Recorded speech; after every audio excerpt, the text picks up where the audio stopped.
Hi, sorry about my hair. I'm a little funky looking this morning. I do want to talk to you a little bit about Escape from Sobibor.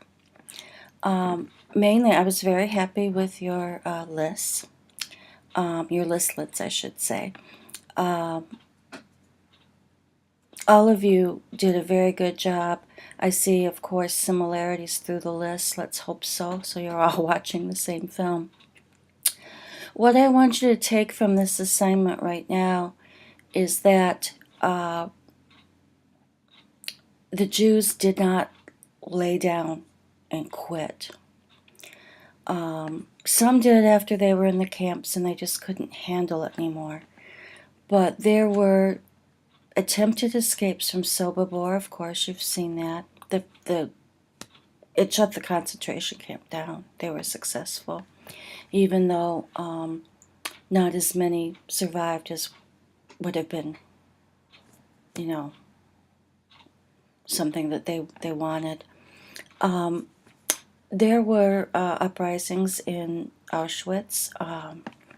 Those that were putting the bodies in the crematoriums blew one up. Of course, they didn't live after that. And again, they were committing a brave act. I want you to think about these acts of bravery. And as we go forward in the course, I want you to think about the term hero and what you think it means and how it might apply to bravery, and if hero is an overused term or a term we toss around. I mean, we say Batman's a hero. Okay, so what are we really saying a hero is? I want to move on now to next week. Kind of a light week this week, and sometimes we just need them when we're dealing with such terrible subject matter, and that's one reason I tossed the listlet in, because it's a little bit more, I don't want to say fun, but it's a little more lighthearted.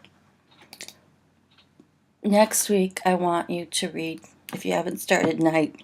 Short book, about 109, 110 pages. Maybe the translation you're reading is a little bit longer. I want to tell you a little story about Night and about how I got started in Holocaust Lit. First of all, Night came from a 1,000-page manuscript that Wiesel wrote when he left the camps. And if you read the foreword, which I'd like you to, you'll see what happened to that manuscript and how it became Night. This picture is a picture of Wiesel's mother, of his two older sisters, and Wiesel. There is the baby, Zipporah, isn't born yet in this picture. His mother may even be pregnant with her, I'm not sure. I don't think so, because there was a big age gap between Wiesel and Zipporah. When I first read Night, I was a sophomore in college at Michigan State University. Go Spartans. And I had to read it for a humanities class. And I read it. And I remember it was a Friday night. My friends were going to a bar. There was an 18-year-old drinking age when I was in college, telling you how old I was. And we had a couple hours, and I said, I want to knock out this book before we go, okay? And they said, yeah. So I shut myself in my dorm room and started reading Night, and I finished it. My friends knocked on my door a couple hours later and said, ready to go to the bar? And I said, no way. No way. So I went to class that next week, and my professor, Dr. Gotchberg, loved him to death, showed Night and Fog. And Night and Fog really affected me. And I knew this professor. I had taken other courses with him, and I went up to him and I said, Dr. Gotchberg, I just can't imagine. I want to be a teacher. I can't imagine ever introducing my students to this horrible, horrible event. And he looked at me and he said, you'll come back to this one day. if it's affected you this much, you'll come back to it. And sure enough, I did, obviously. And I hope Night has a profound effect on you. I know many of you have already read it, but you read it when you were younger. And Louise Rosenblatt was a reading scholar, linguist theory. And she feels, and I agree with her, or felt, she said, that when you read a book, you take with your reading your background experience, your thoughts, your feelings, where you are in life, and it intersects with the book.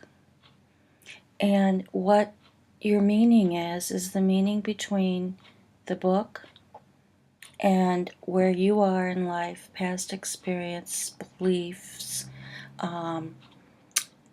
what you already know, what you will know, those kinds of things all come together, and you've got this little sliver of the book which you take meaning from. And when you read this, maybe as an 8th grader or 10th grader, you were much younger. You didn't have the life experience you have now, and you didn't have the background that I've given you in the Holocaust. So when you reread it, or you think, I don't have to reread it, yeah, you do. Because when you reread this, it'll be a different reading. It'll be a different idea.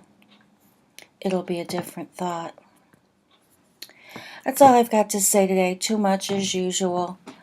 Keep up the good work. I don't think I say that often enough, and I'm sorry, but all of you are just doing so well, and I'm pleased with that. And I better shut up because you don't want to listen. Oh, by the way,